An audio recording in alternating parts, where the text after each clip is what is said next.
It takes only a single bite to the lower leg. The predator doesn't hold on. It releases immediately. The deer runs away. The attack seems to have failed. 3 hours later, the deer collapses without taking another hit. No vital organs were touched. The wound is incredibly small. What exactly just killed this animal from the inside? For 30 years, every biology textbook had the same answer. They claimed the Komodo dragon relies entirely on toxic bacteria. They thought the infection would slowly kill over several days. Clean, simple, logical, completely wrong. The bite does not start a slow bacterial waiting game. The bite starts an unstoppable physiological clock inside the prey. And that clock runs much faster than anyone ever believed. Komodo Island, dry season. A 3-meter lizard rests silently in the dry brush. It has not moved a single muscle in an hour. But it is not sleeping. It is measuring the air. Its yellow forked tongue samples the hot breeze continuously. Each flick sends precise chemical data to a specialized organ. It reads the exact presence of prey 9 kilometers away.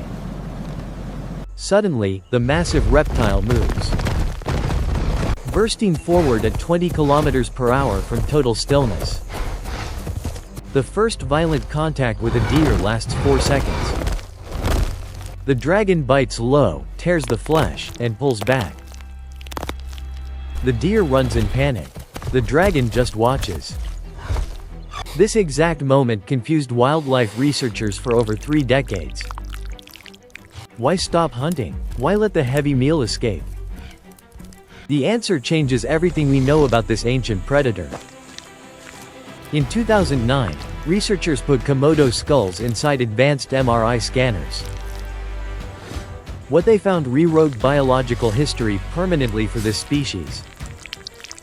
There are highly complex venom glands inside the lower jaw. The real weapon is not found in the mouth bacteria. It is in the specialized venom-secreting tissue below the teeth. This venom does not paralyze the nervous system like snakes. It does something far more difficult to fight against. It contains specific anticoagulant proteins that break down the blood. Blood exposed to these unique proteins simply cannot ever clot. The wounded deer stops running 200 meters away.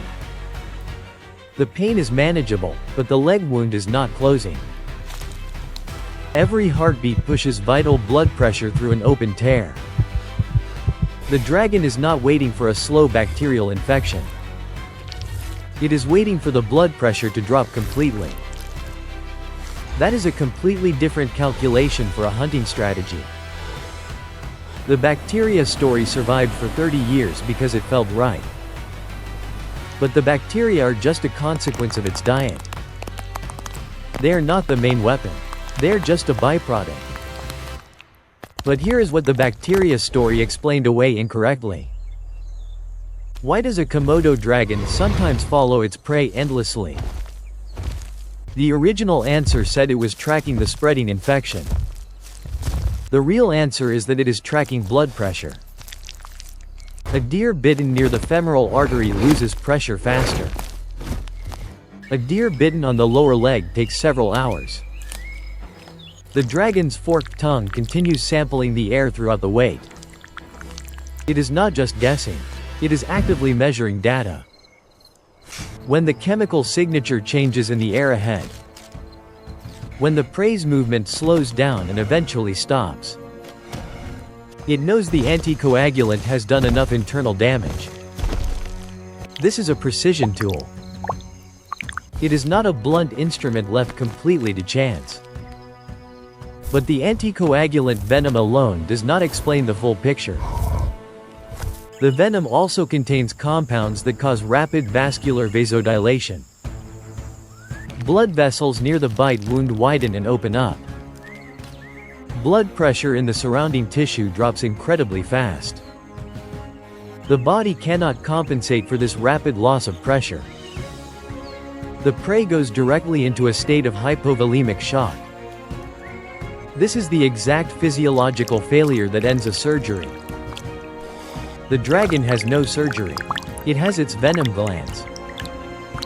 The biological result is exactly the same for the victim. Here is what makes this discovery difficult for science to accept. The bacteria story was extremely intuitive for the human mind. Dirt, decay, infection, and death. It made perfect sense.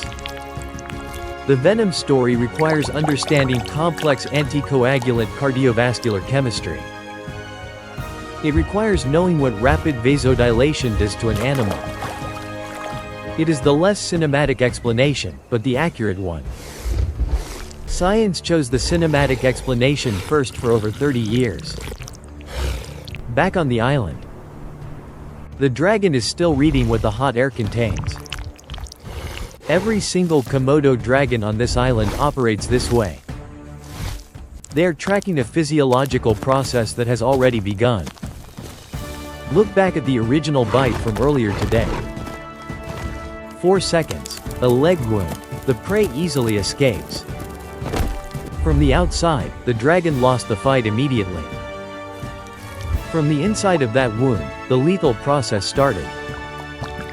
The anticoagulant proteins are already circulating through the deer's bloodstream. The deer lowers its heavy head onto the dusty ground. The giant reptile finally arrives. It does not need to fight a healthy standing animal. The real fight happened 4 seconds after the first contact. A passive scavenger waiting for luck is not a true predator. A venomous hunter tracking a physiological collapse is something else entirely.